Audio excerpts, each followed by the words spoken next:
Hello and welcome to this special edition of Aztecs All In. We sit down with SDSU Athletic Director J.D. Wicker, who answered questions on a wide range of topics.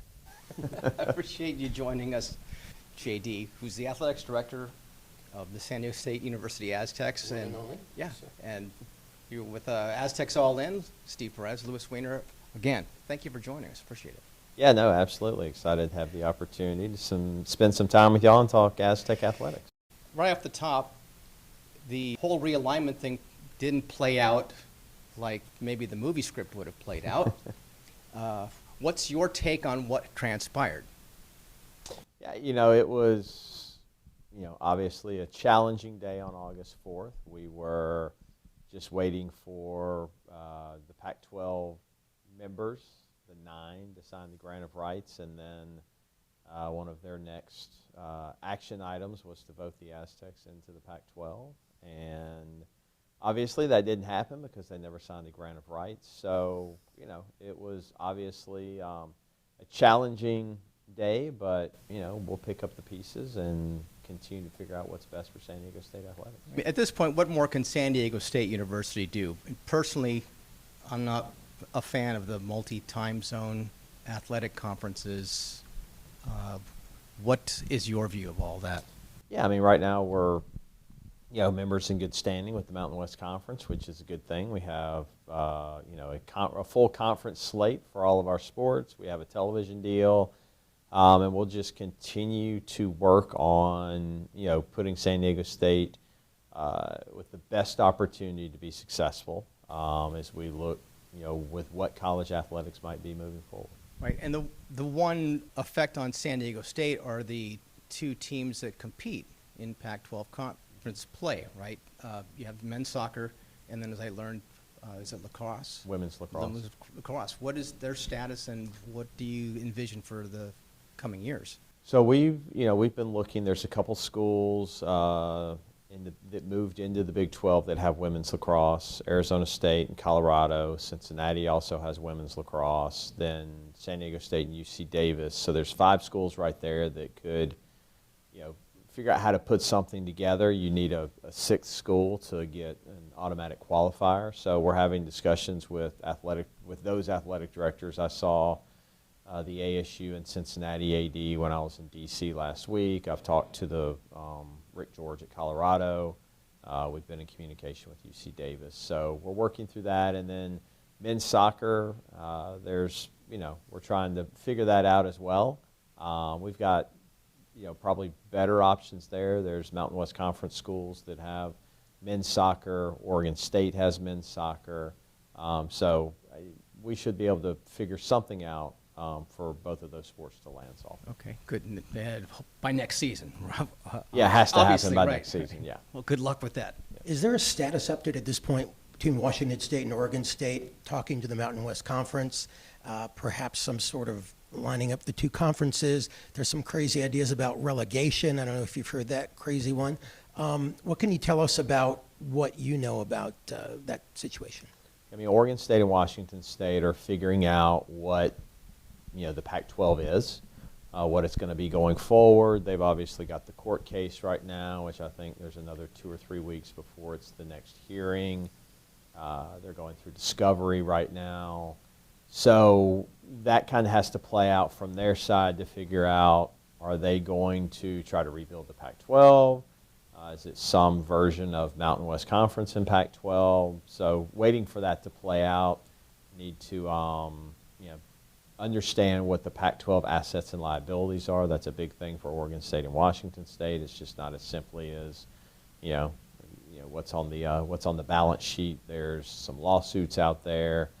The House lawsuit, which is going on with Judge Wilkin up in the Bay Area right now, that could be very expensive litigation. So they need to figure that out. As for relegation and all of that, that's not something that I'm real interested in at this point. Let's reward the people who are being most successful. If that's I don't think we need relegation to do that. Just if you're generating the revenue, then you get to keep more of it. Right. There was a consultant that was hired, or a consulting firm that was hired to sort of assist with this attempt to step up. Are they still employed? Is there still a contract with them? And what's the status of all of that? So we brought Huron in to basically do a study of, what San Diego State's good at right now, where areas that we can improve in, and then, taking that benchmarking and comparing ourselves to schools that were in the Pac-12, schools that were in the Big 12, schools that were elevating from the American Athletic into the Big 12. So we've given ourselves a roadmap on, areas where we need to, improve from a staffing standpoint, mental health, nutrition resources for our student athletes, other staffing in areas, facilities. We're doing a facilities master planning exercise as well. So we have a good roadmap of, what we need to do. Now we just need to figure out what resources we have available to us, and we'll start, checking those boxes as we are available. Right. I see, was it SMU raised $100 million for their move to the ACC. Are those kinds of resources available in the San Diego area? They got, I think Ross Dellinger's piece said they had 12 billionaires in the room discussing that. Right. I don't know. There may be 12 billionaires in San Diego, Right. But that's not probably the world that we're living in currently. Okay. When USC and UCLA left a year ago, all of us San Diego State fans kind of wide-eyed, because we've always known that the Pac-12 was the preferred destination. And then for the better part of the year, everything seemed to be pointing toward that, and then it just abruptly ended. A lot of fans extremely disappointed. What do you have to say to the fans who were, just hoping that the Pac-12 would happen? Yeah, no, I mean, we share the disappointment that we're, where we're at right now. I mean, that was something we've spent the last, really since, even before, but really since Jim Sturt got here. When Jim took the job, he's like, San Diego State's a gold mine. It's just waiting to be tapped. And so, Jim put a lot of things in place to start this movement. And then over the last 7 years, we've accomplished a lot to put ourselves in a position to where, as Dutcher says, we are a Power 5 program, just within the group of five. So we'll continue to work on doing the things that we need to do to be successful. I think we've exhausted, the possibilities for this topic for the Yeah, moment. Any breaking news? Unless you have. No breaking news at Thank this you very point much. in time. Appreciate it. Let's move, since it is football season, let's move to the topic of football and the subject of the attendance. Are you satisfied, happy? What's your view so far of the number of warm bodies that have been showing up to these games and being on TV to the national and regional audiences? Yeah, I think, unless you've got a completely sold out building, you're never satisfied. So, we built what is the best collegiate football experience in the country as far as a stadium.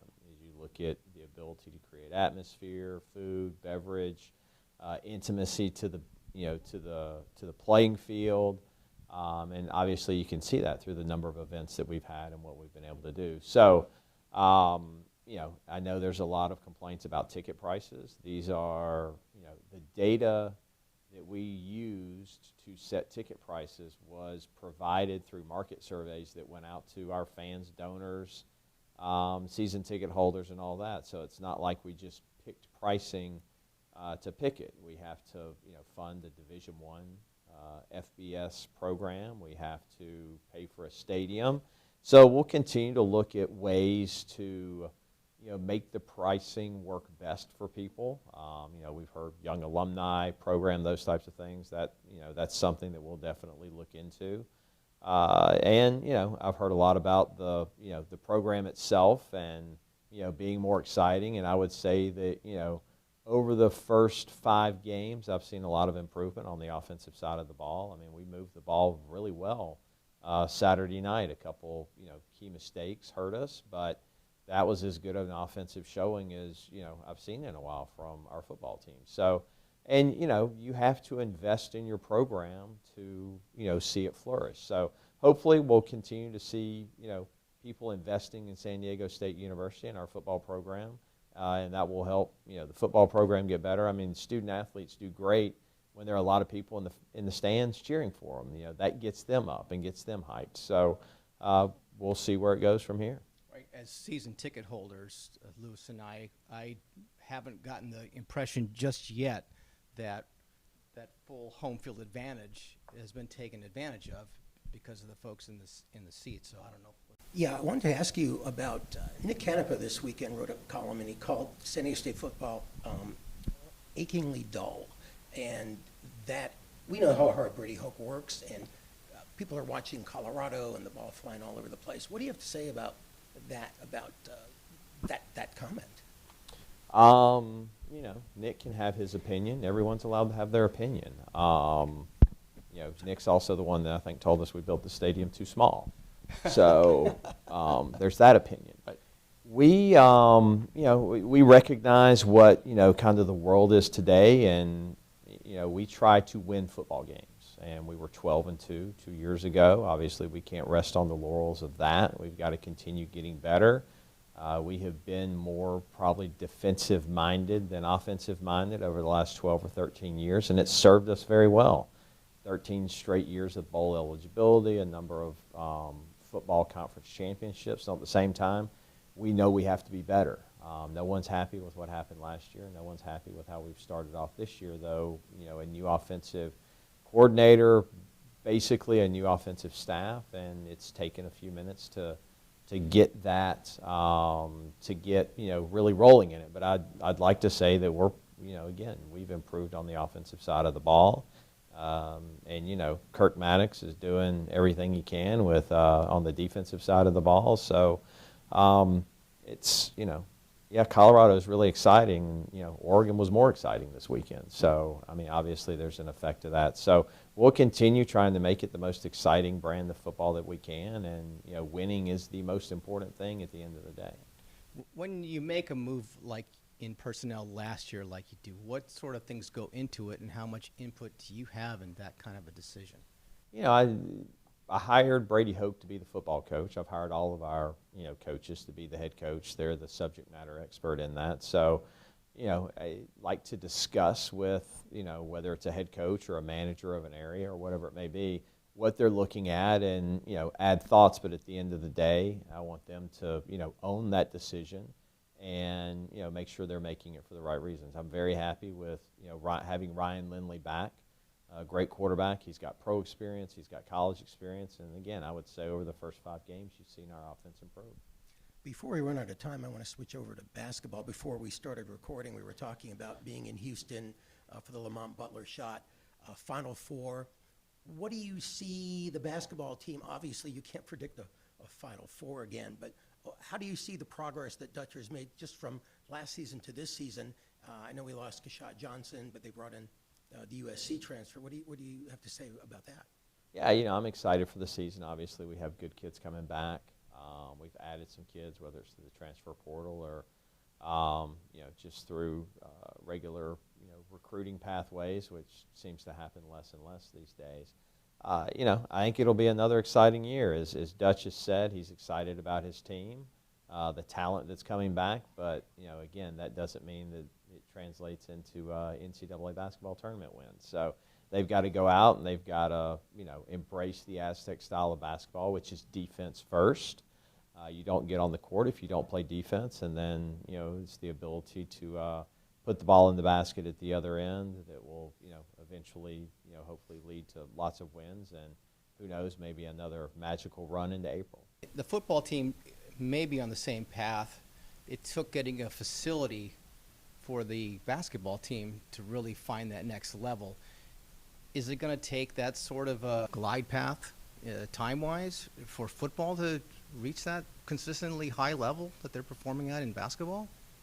Again, football's been pretty successful over the last 13 years. Obviously, football's a little different than basketball. Vastly different. More moving parts. One or two guys can make a big difference in basketball, and in football, it's a little, it takes a little more than that to really get a program rolling. But again, we've been very successful. I don't know how much of it involved you get into the actual recruiting of athletes or talking to parents about should my child attend San Diego State. What do you tell them? What's your best pitch in that regard? I occasionally meet with with recruits and their parents, and we talk about our athletic success, 50-plus championships, across the board. We invest in our sports, depending on the sport. If there's a professional opportunity, we're putting men and women in the professional ranks. So if that's what you want to do, from an academic standpoint, San Diego State University is on the up and up. An upward trajectory on an on an academic standpoint.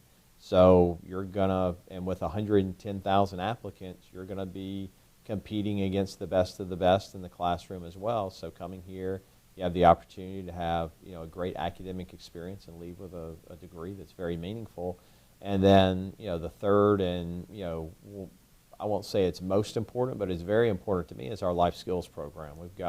It's called Aztec Going Pro. It's a 4-year, 4-credit class. We think we're the only institution in the country that does a 4-credit class as your life skills program. So we're setting up student athletes for success after they leave here in life, because we ask a lot of them academically and athletically, so they don't get that opportunity to spend time, maybe in a job or an internship or other things like that. But we're setting that up for them. We just had network with an Aztec recently where our seniors and some juniors got to spend a couple hours with professionals and build their own network. They had questions that they were asking the professionals. The professionals were asking them questions. So good opportunity for them to meet people, and could be, lead to a job or an internship when they leave San Diego State. Good deal. Where do you see the San Diego State athletic program 3 years down the line, 5 years down the line, if everything goes as you hope? Continuing to win championships and graduate great human beings. Is there a sport or an athletic endeavor that you wish people paid more attention to? Because there's a lot of focus on football and basketball and such. Do you have the third best favorite sport on campus? I mean, all of our sports are, have achieved at high levels, over time. I mean, last year softball had a number of people that came up to me after the fact and, all right, man, softball was really exciting on ESPN. I watched the games against Utah and the chance to get to the College World Series. So softball's been very good. Baseball's had great runs over the last. I've been here 11 years. Combined between my 2 stops, baseball's had some great times. Swim and dive is crushing the Mountain West Conference literally. Men's golf team had an opportunity to. I think they were 1 stroke away from playing in the national championship last year. Both of our soccer programs, our men's soccer team right now owns the map as far as the last team standing to allow a goal. We haven't allowed a goal yet this year. And men's soccer, women's soccer just had a good weekend up in the beat Fresno State and tied San Jose State coming back. So they're doing well. Volleyball had a good win this weekend. Our women's basketball team returned to postseason play for the first time in 10 years. Track and field, is winning the conference championship most years. So we've got a lot going on campus, and always encourage people to come check out what our student athletes are doing. All right, terrific. I realized as soon as I asked that question, it was dumb because of what parents going to say. Oh, I have that kid's my first. But JD, appreciate you taking the time with us, and we'll say thank you for joining us on Aztecs All In. Yeah, thank you, JD. Much appreciated. Yeah, no, absolutely appreciate the time and appreciate the support of the program. Man, we could have talked to him for a good hour because there's all kinds of other questions I'd have for him. Maybe we can catch up to him sometime sooner. What do you think, Lewis? Yeah, at one point the media relations guy came to wrap him up, and JD kind of said, no, ignore him. So I think JD was enjoying the chat as well, so that's good. No, but we have to give a special shout out and thanks to Jamie McConaughey for setting this up for us. So we appreciate that, Jamie. And that will wrap up this special edition of Aztecs All In. We will be talking to you very soon about Aztecs football. But in the meantime, see Perez or Lewis Weiner saying, don't forget to follow us on the X at Aztecs_all_in. And also drop us a line if you have any thoughts, impressions, reactions to what we just put out there for you. You You can send those to us at aztecsallin@gmail.com. Steve Perez for Lewis Weiner saying thanks for checking in with us.